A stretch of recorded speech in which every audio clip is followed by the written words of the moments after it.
আরে অনেক ত্যাগ করে হয়েছে। শোনেন, আমি বলেছি যে আপনি ক্লিয়ার হতে পারছেন না মেবি ম্যাডাম। আমি বলছিলাম যে কে ওইখানে আজকে কাজ করছে, এটা একটা যায় নাই, মানে কে নাম দিছিলেন, কোন নামটা দিছিলেন? নাম হচ্ছে আপনার মকবুল। মকবুল, বুঝছেন? মকবুল এম দিয়ে শুধু ও মানে আপনার ইয়াতে নামই তো লেখা নাই, এটা কি নাম? আনিসুল কি রফিকুল। রফিকুল? হ্যাঁ রফিকুল দিছেন তো, রফিকুল ইসলাম। হ্যাঁ না না, উনি হচ্ছে কমপ্লেন দিছে। উনি কমপ্লেন দিছে? হ্যাঁ, হ্যাঁ। না, উনি তো কমপ্লেন দিলে হয় না, কমপ্লেন তো দিছে আমার পাশের বাসা।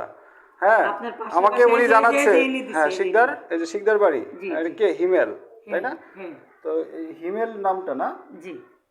তো আচ্ছা, উনি ফোন দিচ্ছে, তাহলে কে গেছিল কে এটা নিয়ে কে গেছিল? এটা হচ্ছে আমার দোয়াল। আচ্ছা, বুঝছেন? হ্যাঁ। কাজ নিয়ে এসে আরেক লাইন মানে আচ্ছা আচ্ছা, ও যে নিয়ে এসে ও যে কাজ করে নাই, কিন্তু এটা আমি এখন কেন এটা কিন্তু ও কাজ দুইটাই করে শেষ নাই হয়ে যে, যাওয়ার ও কথা। যে কাজ করে নাই এটার কোনো প্রমাণ আছে? ওই যে প্রমাণ আছে, এখন ওই হিমেলের বাড়ি থেকে আবার যখন ফোন দিছে, পরে আপনিও ফোন দিচ্ছেন, তখন তো আমার মেজাজ হয়েছে খারাপ। না না, আমি তো এটা ফোন দিছি আমি- কখন?